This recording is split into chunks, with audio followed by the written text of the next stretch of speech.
Hello. So I decided to do the Tarasoff case.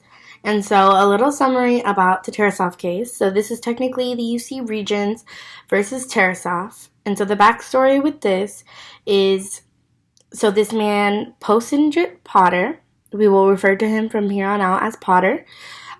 He ultimately killed a woman named Tatiana Tarasoff, and we will also refer to her as Tarasoff, on October 27th in 1969.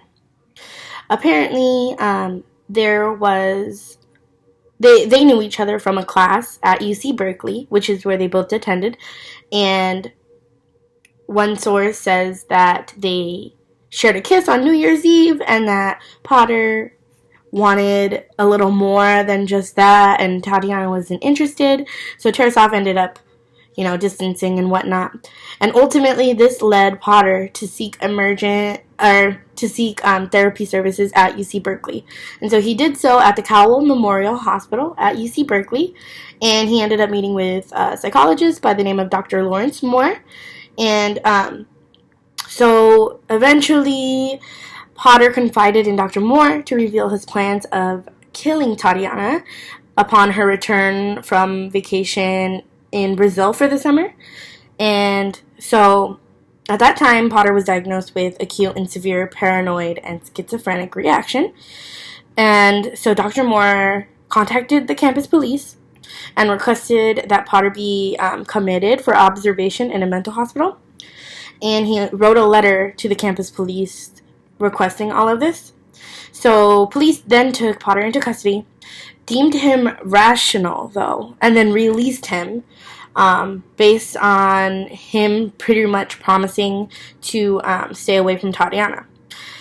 So after that police evaluation, the Department of Psychiatry at the Cowell Memorial Hospital, where Potter was seeking therapy and spoke with Dr. Lawrence Moore, the psychologist, so they actually asked for the letter to be returned and all copies of it to be either destroyed or returned back to the Department of Psychiatry. And then they ultimately released a statement saying, quote, ordered no action to place Potter in a 72-hour treatment and evaluation facility, end quote. So, after killing Tatiana, there was a court trial where Potter pleaded not guilty. And so the parents of Tatiana Tarasoff ended up having 4 reasons as to why they were suing the UC Regents. Those were failure to detain a dangerous patient, failure to warn on a dangerous patient, abandonment of a dangerous patient, and 4, breach of primary duty to patient and the public.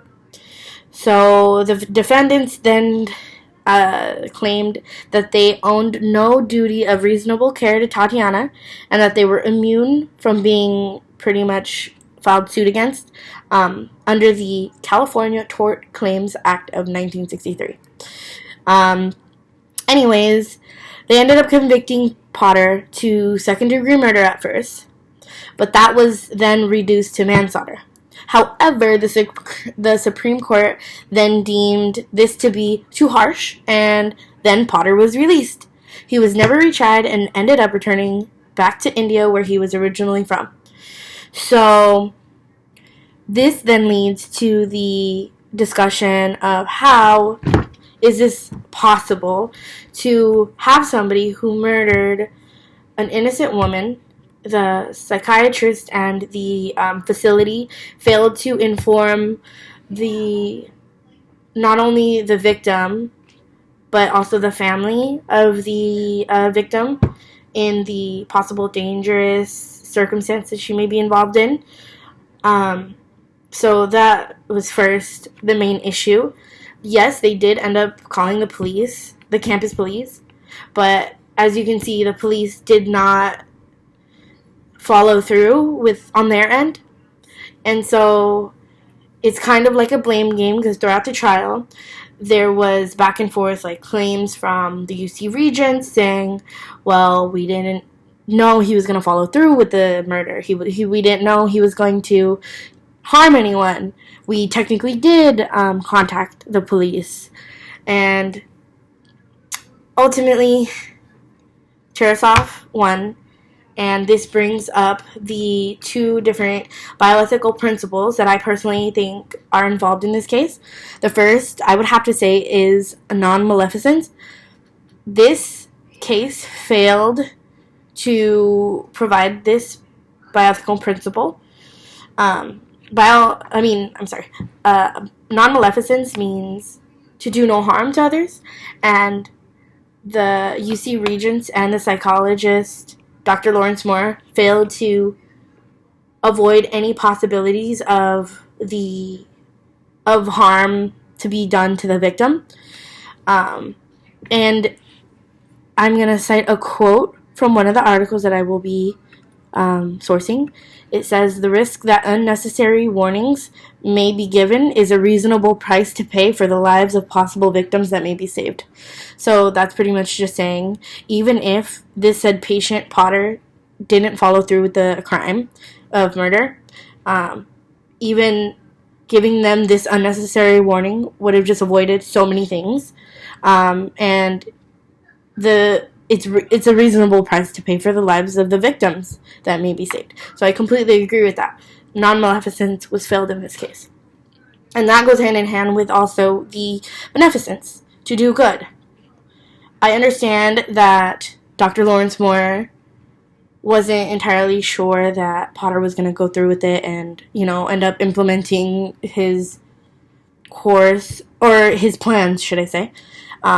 However, he did contact the police. But then the whole issue with them requesting all the copies of letters back, asking him to be placed in a treatment facility for mental health, all that is very questionable. And so I agree with the fact that Tarasoff ended up winning.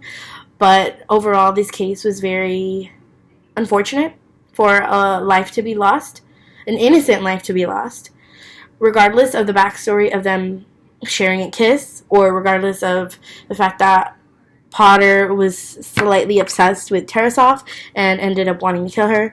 Regardless of any facts, this could have easily been avoided if certain circumstances and certain certain protocols were in place in order to prevent these kinds of incidences from happening. But yeah, so that was UC Regents versus Tarasoff.